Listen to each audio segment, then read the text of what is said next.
Good morning, everyone. This is a case that is not only tragic, but extremely disturbing. Around 10:30 p.m. last evening, a mother's out for dinner and is making every effort she can to get home before her children go to sleep. So she arrives at the house and goes upstairs to say goodnight to her 5-year-old daughter, who sleeps in the top bunk, and her 8-year-old son, who sleeps in the bottom bunk. When she goes and kisses both of them goodnight, her 5-year-old daughter even giggles because she was trying to act like she was already asleep. So she kisses both her children asleep, leaves them there with the children's father, her husband, and runs to the restroom because she has to go to the bathroom. While she's going to the bathroom, she hears several gunshots. She initially believed that the gunshots happened right outside her residence, but then sometime shortly thereafter said these gunshots were too close. Fearing for her own life, she runs outside. When she runs outside, she encounters her next door neighbor. He had already made a frantic 911 call to our communication center saying that he heard several gunshots. She takes over the phone call and starts talking to our 911 dispatcher. As that phone call is occurring, the husband, the children's father, walks outside carrying the 8-year-old son, saying, "Call for help, call for help, call for help." Our deputies and Hillsborough County Fire Rescue rush to the scene and are there a short time later. When our deputies initially arrive on scene, they see the father in the family room cradling the 8-year-old son, saying it was an accident. They're like, "Sir, what do you mean it was an accident?" "It was an accident. I don't know how the gun went off. I accidentally shot my son." Fire Rescue gets there and does a wonderful job of initiating every life-saving measure that they can think of to prepare this child to be transported to Tampa General Hospital. The detectives on scene then say, "Is there anyone else inside the residence? Is there anyone else here?" They said, the husband says, my 5-year-old daughter's upstairs sleeping."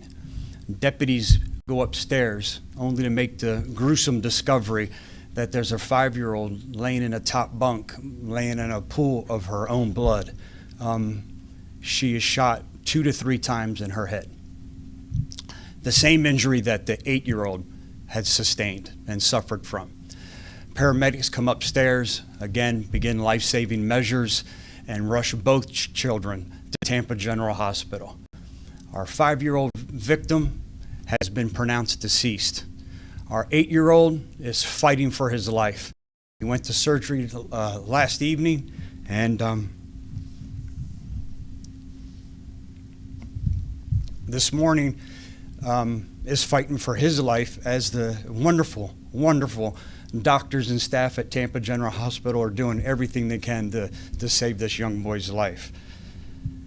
This is a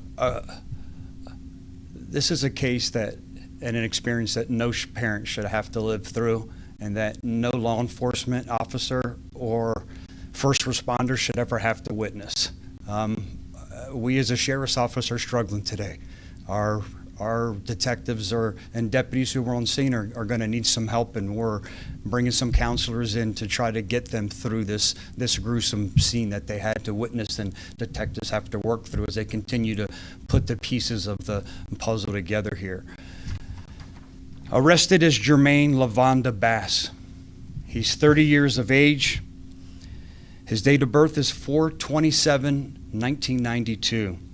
He has been charged with first-degree premeditated murder and first-degree attempted premeditated murder and aggravated child abuse.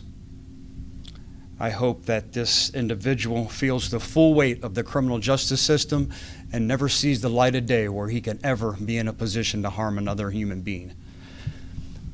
In Tampa Bay, we're extremely privileged. We have so many wonderful resources. The Spring of Tampa Bay. If anyone ever feels they may be a victim of family violence, pick up the phone and take advantage of such a wonderful resource. The same goes for the crisis center. It's as simple as calling 988. That's as easy it is to get the help that you may need, is to call 988. As deputies initially working through the call, and once they went upstairs and made the gruesome discovery that he had also shot his 5-year-old daughter, they read him his Miranda rights, and he declined to make any further comment. I don't know why he did this, and I don't know if we'll ever know, and he didn't make any further comments except the fact when we encountered the 8-year-old son, and he said that it was an accident, that he accidentally shot his son.